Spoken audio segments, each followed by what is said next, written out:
5 సంవత్సరాలు నేను చెప్పాను. ఇప్పుడు క్రైమ్ గురించి ఓవర్వ్యూ ఒకటి, 2 ఉమెన్ సేఫ్టీ, 3 డ్రగ్ కూడా. కడాన దిశ ఒకసారి చాలా బాధేస్తుంది.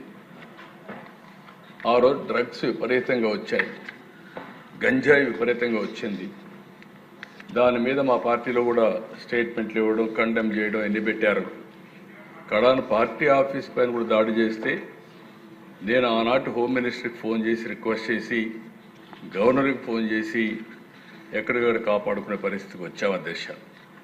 సోషల్ మీడియా ఇది ఇప్పుడే పీతాని మిగిలిన కూడా మాట్లాడారు, మేజర్ సమస్య. నిన్నే నేను చూశాను, ఈ కర్ణాటక కోర్టు కూడా ఒక కామెంట్ చేశారు అధ్యక్ష దీనిపైన. వాళ్ళు కూడా మాట్లాడుతూ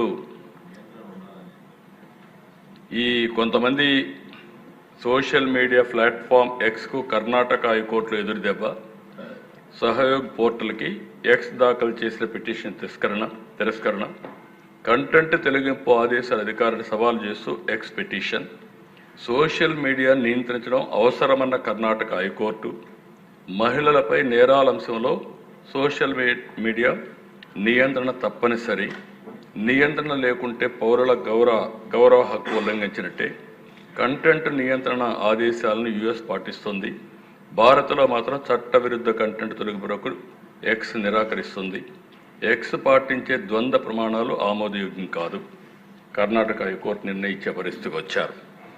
దీనిపైన మనందరం కూడా చాలా బాధపడుతున్నాం. ఇక్కడుండే వాళ్ళందరినీ క్యారెక్టర్ అసాసినేషన్, ఆడబిడ్డల క్యారెక్టర్ అసాసినేషన్, నేను కూడా దానికి విక్టిమ్ అయ్యాను. నా జీవితంలో ఎప్పుడు అంటే మనం కూడా మనుషులైనప్పుడు ఒకసారి ఎమోషన్స్ ఉంటాయి, సెంటిమెంట్స్ ఉంటాయి. అలాంటి సెంటిమెంట్స్ దెబ్బతీసే పరిస్థితికి వస్తున్నారు. ఇప్పుడు కూడా అది జరుగుతూ ఉంది. దీనికి ఏ విధంగా ఉండాలో మీరు కూడా ఐడియాస్ ఇస్తే మెంబర్స్ అందరూ, ఈ ప్రభుత్వం చాలా స్పష్టంగా ఉన్నాం. ఎట్టి పరిస్థితిలో కూడా సోషల్ మీడియా దుర్వినియోగం చేసి ఇష్టానుసారంగా చేసే వాళ్ళు మాత్రం వదిలిపెట్టే ప్రసక్తి లేదు.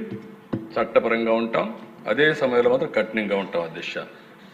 ఎలక్షన్ మేనిఫెస్టోలో పెట్టే పరిస్థితికి వచ్చావు, కొంతమందికి న్యాయం చేస్తామని, అది కూడా ఒకసారి మీకు ఎక్స్ప్లెయిన్ చేస్తాను. గవర్నమెంట్ ఆఫ్ ఇండియా ఫండ్స్ విషయం, అదర్ ఇనిషియేటివ్స్, ఇవన్నీ అధ్యక్ష.